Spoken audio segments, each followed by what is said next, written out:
আপনারা ফ্যাসিস্ট শাসন আমলে আপনারা কি ভোট দিতে পেরেছিলেন? এই বেদনা অত্যন্ত দৃঢ়ভাবে আমাদের অনেক মনে আছে। গত 3টা ইলেকশনে 15টা বছর ফ্যাসিস্ট সরকার কাউকে ভোট দিতে দেয় নাই। একবার করেছে রাতের ভোট, একবার করেছে প্রতিদ্বন্দ্বী ছাড়া একক ভোট, আরেকবার করেছে আপনার আমি দাবির একটা ভুয়া ভোট। বাংলাদেশের মানুষকে 15 বছর যাবৎ ভোটাধিকার থেকে বঞ্চিত রেখে নিজেরা নিজেদেরকে ইলেক্টেড ঘোষণা করে বাংলাদেশের মানুষের উপর নির্মম নির্যাতন চালিয়ে দেশকে অন্য দেশের কাছে বিক্রি করে দিয়ে তারা অবৈধভাবে ক্ষমতা ভোগ করেছিল।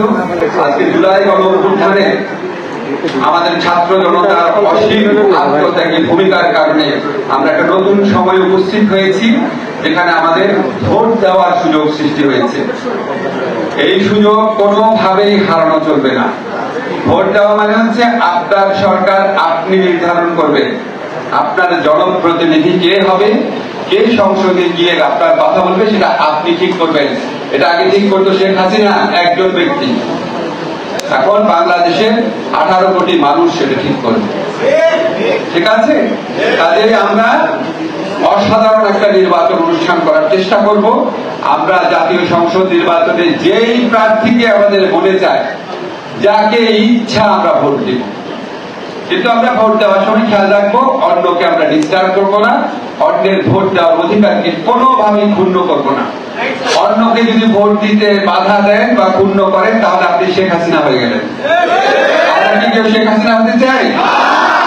কাজে আমরা সবার ভোটাধিকার উন্মুক্ত রাখবো। এবার গণভোটের প্রসঙ্গে আপনাদের কিছু কথা বলি, আপনারা খুব ভালো করে মনে রাখবেন। এবার নির্বাচনে দুইটা ঐতিহাসিক ঘটনা ঘটছে। একটা হচ্ছে প্রথমবারের মতো প্রবাসী ভাইরা ভোট দিতে পারছে, প্রথমবারের মতো জাতীয় নির্বাচন এবং গণভোট একসাথে অনুষ্ঠিত হচ্ছে। গণভোটটা কি এবং কেন? দেখেন, আমরা যখন দায়িত্ব গ্রহণ করেছিলাম জুলাই গণঅভ্যুত্থানের পর, আমরা বলেছিলাম আমাদের 3টা প্রধান কাজ। একটা হচ্ছে সংস্কার, একটা হচ্ছে বিচার, গণহত্যাকারীদের বিচার, আর একটা হচ্ছে নির্বাচন।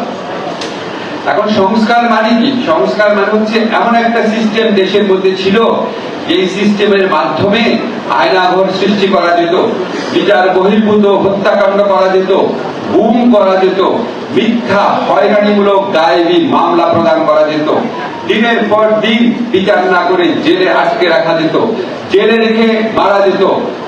এবং আমাদের যে বড় বড় যারা নেত্রী আছে, আপনারা জানেন বেগম খালেদা জিয়াকে পর্যন্ত ভুল চিকিৎসা করে মৃত্যুর দিকে ঠেলে দেওয়া হয়েছিল।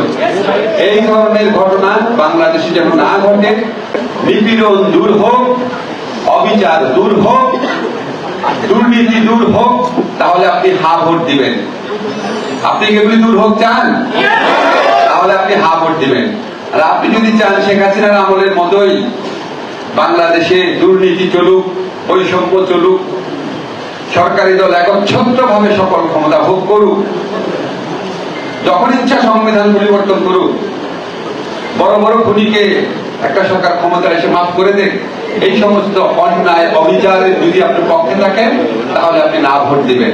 আমরা কি অন্যায় অবিচারের পক্ষে? কাজে আমরা এই দেশ থেকে দুর্নীতি, অনিয়ম, অবিচার, শোষণ, বৈষম্য দূর করার জন্য কি ভোট দিব? আবার জোরে বলেন, ভোট দিব। এটা কোন দলের ম্যান্ডেট না, এটা বাংলাদেশের মানুষের ম্যান্ডেট। বাংলাদেশের মানুষ একটা নতুন বাংলাদেশে প্রবেশ করতে চায়। এটা দলের স্বার্থে গণভোট না, এটা দেশের স্বার্থে গণভোট। দেশের স্বার্থে দেখে আমরা নিজেরা বিভিন্ন জায়গায় ভ্রমণ করে, বিভিন্ন জায়গায় গিয়ে মানুষকে বোঝানোর চেষ্টা করছি। এখন গণভোটে কি কি থাকে প্রশ্ন, যেমন ধরেন জুলাই সনদে কি আছে। যেমন আমরা বলেছি তত্ত্বাবধায়ক সরকার ব্যবস্থা হবে, ভালো না এটা? আর তত্ত্বাবধায়ক সরকার কিভাবে গঠিত হবে? সরকার একা ঠিক করবে না, বিরোধী দলকে সাথে নিয়েও ঠিক করবে, ভালো না এটা? আমরা বলেছি নির্বাচন কমিশন কিভাবে গঠন করবে, যে সরকারি দল একা একা ঠিক করবে না, বিরোধী দলের সাথে কথা বলে ঠিক করবে। আমরা বলেছি আমাদের যে সংসদীয় কমিটি হয়, আমাদের যে স্পিকার, ডেপুটি স্পিকার হয়, সব সরকারি দল নিয়ে যাবে না। ডেপুটি স্পিকার পদটা বিরোধী দল থেকে দিতে হবে। আর সংসদের যে কমিটি আছে 10টা না হয় সরকারি দল নিবে, কিন্তু 2টা হলেও বিরোধী দলকে দিতে হবে। এটা করা ঠিক না? আচ্ছা, আমরা আবার বলেছি কি, আমাদের সংসদে আমাদের যে মা বোন আছে, নারী মানে তো আমার মা আর বোন, ঠিক না? আমার সন্তান, ওনাদের স্থান, ওনাদের সংখ্যা ধীরে ধীরে বৃদ্ধি পাবে, একবারে ধীরে ধীরে। এটা হওয়া উচিত না? জোরে বলে হ্যাঁ। আচ্ছা, তারপরে আমরা এই ধরনের কিছু কিছু অনেকগুলো বিধান রেখেছি। একজন মানুষ 10 বছরের বেশি প্রধানমন্ত্রী হবে না। 10 বছর তো অনেক, ঠিক আছে? আমরা এই ধরনের পরিবর্তনের কথা বলেছি।